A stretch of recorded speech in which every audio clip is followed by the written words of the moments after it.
Welcome to Studio Talk. Today I'm going to be talking about the Warm Audio WA73, which is a Neve style microphone preamp and 1073 EQ combined into one unit that you can separate that and use just the EQ as a standalone processor on its own, and that's how I'm going to be demonstrating that for you today. Now, recently I did a review on the Heritage Audio HA73, which is also a Neve style microphone preamp as well as a 1073 style EQ. Now, the EQs in both of these units are not the same. They're different. And so that's one of the things that you need to understand. So make sure when you're comparing one of these two, because they are the most likely competitors against each other. They're both in the same price range. I believe they retail for $7.99 each, but you can look that up at your local music store to see what the going price is as of the day you watch this video. So today I'm going to go through several audio examples as I did with the Heritage Audio 873. But before we do that, I'd like to talk to you about today's sponsor. Today's sponsor is, well, it's me. It's me and my wife. My wife and I have created a side business, and historically we've sold to businesses here in the local area in food and beverage establishments. Well, we just decided to start selling to the general public, and so this is brand new for us. So I made something special for all of my fans, thinking you might be interested in, and that is this Telecaster style, cutting board. This thing is absolutely beautiful. Now, this is what you call an edge grain cutting board. As you can see there, as I get a little bit closer, you can go all the way around there. I'm going to try and keep that in focus, but it's not so easy. But we have a wide selection of cutting boards on our website, and we're adding more and more every day. We probably got 30 or 40 already in the process of being made right now. Most of our cutting boards are going to be made to order, where you can order your own thickness and things like that. So we do edge grain cutting boards, which is a high quality cutting board, and we also do end grain cutting boards, which is the highest quality cutting board that money can buy that will literally last you a lifetime. So if you'd like to buy something special for that person that you love, and also as well as maybe Thanksgiving's coming up, maybe you want your little holiday spread to look fantastic, consider one of our boards to be able to show off what you can do in your kitchen and do it in a way with style and finesse, okay? Also makes a great Christmas present for all of you. Now, that said, let's get back to talking about the review today. Okay, so I have both of the units, the HA73 as well as the WA73. Neither one of them were provided me by the manufacturer. I bought them with my own money. And as far as what you think about it, I'm not really going to tell you what I think today. I'm just going to demonstrate for them or demonstrate them to you, and you can come to your own conclusions. So what are we going to be working on today? Well, I have a friend of mine that plays in a local band here in Orlando called Beyond Silence.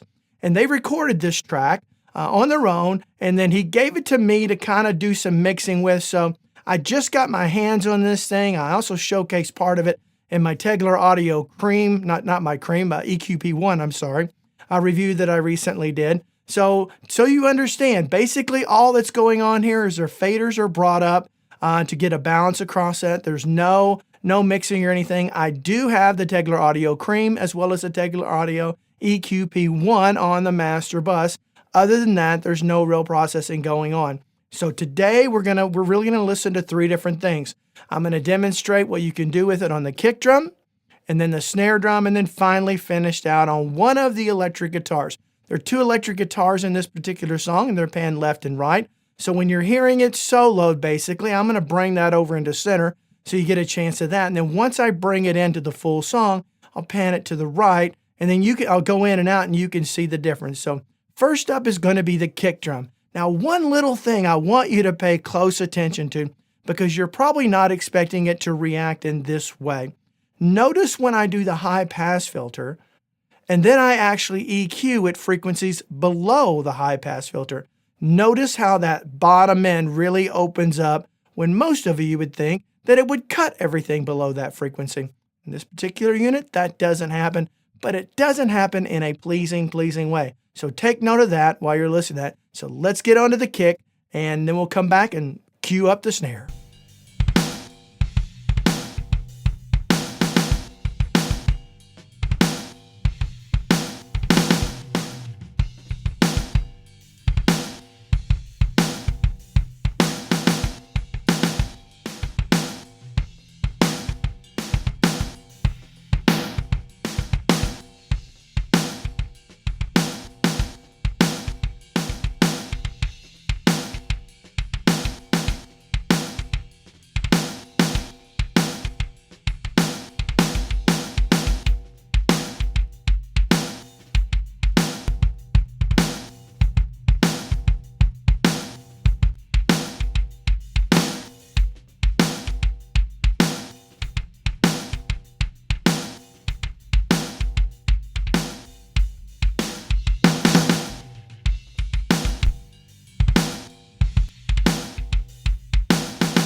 So you probably already figured out we're not really listening to this, either the kick or the snare, in the mix in and of itself, and that's where you'd want to mix it. I've just got the kick and the snare soloed together so you can get a vibe for the capabilities of the unit.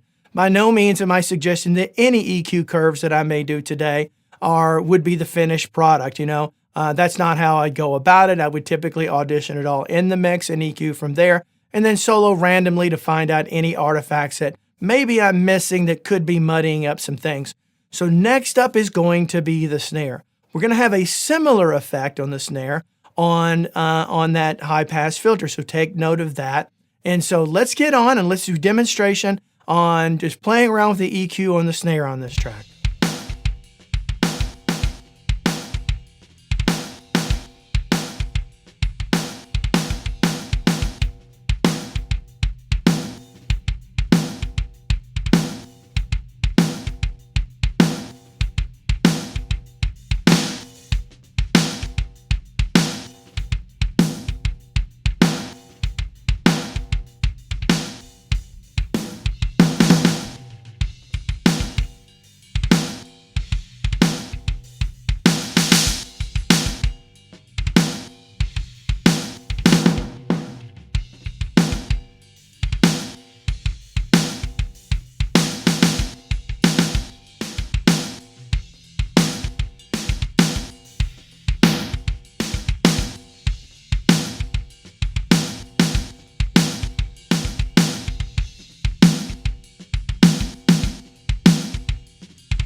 All right, so now we've done kick, we've done snare, now it's time for the guitars. Now, in this particular track, in my opinion, the guitars were not recorded well at all. They are very muddy and very much low end, and that really, to me, wasn't thought through properly in the tracking stages, really getting that amp and that microphone placement just right. So I'm having to clean up some mud and get rid of some things and really bring what I want that to do, because when you listen to that guitar without the EQ, it's very muddy. It doesn't have any pizzazz. It doesn't cut through the mix in any way. So I'm going to toy around with this EQ today to see if I can get it in a way that sounds close to what I might want, and then ultimately bring in the entire song and then take that guitar, pan it back right again, so you get a chance to really see that in and out. And then you can see maybe why I made some of the decisions that I made very quickly, for the record, on the guitar part. So let's go check that out.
hopefully these 3 audio examples today gave you a chance to really get to know the WA73 as far as the EQ is concerned. You may be asking, Barry, why didn't you do the mic preamp?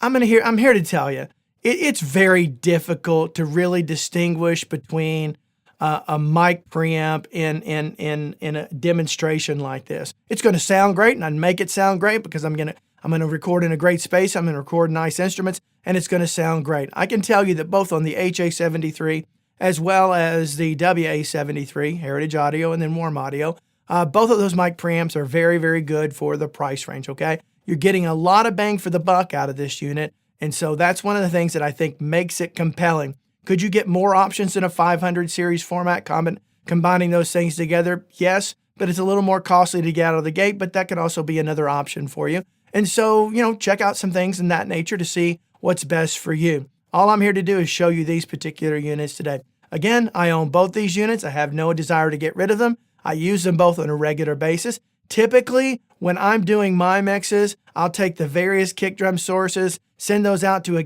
a mono kick bus, and I'll typically go through my Heritage Audio HA73. It's got a little bit more flexibility on the EQ than the WA73, but they are very different. I'm not saying one's better, I'm saying they're very different. And then I typically take my snare to the WA73 and doing the same thing. My top and my bottom snare buzz together to a single mono source, and then going out and EQing it that way. So that's one of the things I use it for. Now, I really couldn't demonstrate this for you in stereo today because I only have one. And so if I had 2, I would have demonstrated it in stereo for you to get a chance to kind of check out some other things. I'll tell you something that I don't like either of these particular EQs on, and that is on bass. I prefer a Pultec style EQ on bass.